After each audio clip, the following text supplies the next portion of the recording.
बातमीपत्राच्या पहिल्या भागामध्ये आपलं स्वागत। आता बातम्या विस्तारानं। कोल्हापूर महापालिका निवडणुकीसाठी गेले 3 दिवस महायुतीच्या मॅरेथॉन बैठका सुरू आहेत। भाजप, शिंदे गट शिवसेना आणि अजित पवार गट राष्ट्रवादी यांच्यामध्ये जागा वाटपावरूनच चर्चेचं गुऱ्हाळ सुरू आहे। रविवारी दिवसभर झालेल्या बैठकांनंतर आज पुन्हा तीनही पक्षाच्या नेत्यांमध्ये प्रदीर्घ काळ चर्चा झाली। त्यामध्ये भाजपला 36 जागा, शिवसेनेला 30 तर अजित पवार गट राष्ट्रवादीला 15 जागा असा फॉर्म्युला निश्चित झाला। दुसरीकडे महायुतीकडून निवडणूक लढवू इच्छिणारे उमेदवार अक्षरशः गॅसवर आहेत। आधी महायुतीमधील पक्षनिहाय जागा वाटप आणि त्यानंतर प्रत्येक पक्षाकडून उमेदवारी अंतिम केली जाणार आहे। तर महापालिका निवडणुकीसाठी अर्ज भरण्यासाठी मंगळवारी शेवटच्या दिवशी प्रचंड गर्दी होणार आहे। त्याचवेळी पक्षाकडून उमेदवारी न मिळालेले किती जण बंड करणार याबाबतही राजकीय वर्तुळात चर्चा सुरू झाली आहे। रविवारी दिवसभर शाहूपुरी आणि त्यानंतर शिरोली इथं महायुतीच्या नेत्यांची प्रदीर्घ काळ बैठक झाली। पण महायुतीमधील पक्षनिहाय जागा वाटपावर रविवारी तरी तोडगा निघाला नाही। त्यानंतर आज सकाळपासून पुन्हा महायुतीच्या नेत्यांची असेंब्ली रोडवर एका खाजगी कार्यालयात बैठक झाली। पालकमंत्री प्रकाश आबिटकर, खासदार धनंजय महाडिक, उपमुख्यमंत्री एकनाथ शिंदे यांचे ओएसडी अमित हुक्केरीकर, शिवसेनेचे जिल्हा समन्वयक सत्यजित कदम, शारंगधर देशमुख, भाजपचे महेश जाधव, जिल्हाध्यक्ष विजय जाधव, माजी नगरसेवक जयंत पाटील, सुनील कदम हे या बैठकीला उपस्थित होते। जवळपास 4 तास झालेल्या या बैठकीत 81 जागांबाबत सविस्तर चर्चा झाली। प्रत्येक प्रभागातील प्रत्येक पक्षाच्या ताकदीचा आणि उमेदवाराच्या क्षमतेचा अंदाज घेण्यात आला। त्यानंतर संध्याकाळी 6:30 वाजता महायुतीची पत्रकार परिषद झाली।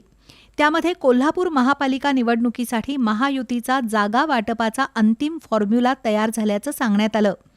संपूर्ण राज्यात सर्वप्रथम कोल्हापूर महापालिकेसाठी महायुती अंतर्गत भाजप, शिवसेना आणि राष्ट्रवादी पक्षाचे उमेदवार निवडणुकीला एकत्रित सामोरे जाणार आहेत। कोल्हापूर महापालिका निवडणुकीसाठी एकूण 81 जागांपैकी भाजपला 36 जागा मिळाल्या आहेत, तर शिवसेनेचे 30 उमेदवार महायुती अंतर्गत निवडणुकीला सामोरे जातील। तर राष्ट्रवादीला 15 जागा देण्याचं निश्चित झालं असून प्रत्येक घटक पक्षांकडून त्यांचे उमेदवार निश्चित केले जातील, असं नामदार हसन मुश्रीफ, नामदार प्रकाश आबिटकर आणि खासदार धनंजय महाडिक यांनी स्पष्ट केलं। येणाऱ्या निवडणुकीत महायुती संपूर्ण विजय मिळवून कोल्हापूर महापालिकेवर भगवा झेंडा फडकवेल असा विश्वास महायुतीच्या नेत्यांनी व्यक्त केला। सगळे मिळून एक जिद्दीनं चिकाटीनं 81 उमेदवार निवडून आणण्यासाठी आम्ही कठोर मेहनत घेऊ, जीवाचं रान करू, हाडाची काढा रक्ताचं पाणी आम्ही करू, एवढा विश्वास मी निमित्ताने देतो। परिस्थिती या महानगरपालिकेवर महायुतीचा झेंडा फडकवल्याशिवाय राहणार नाही। सन 2024 साली झालेल्या विधानसभा निवडणुकीत महाराष्ट्रातील जनतेनं महायुतीला पूर्ण बहुमत दिलं। त्यानंतर नुकत्याच झालेल्या नगरपालिका आणि नगरपंचायत निवडणुकीतही महायुतीला निर्विवाद जनाधार मिळाला। त्याच पद्धतीनं कोल्हापूर महापालिका निवडणुकीत जनता महायुतीला पाठबळ देईल असा विश्वास महायुतीच्या नेत्यांनी व्यक्त केला।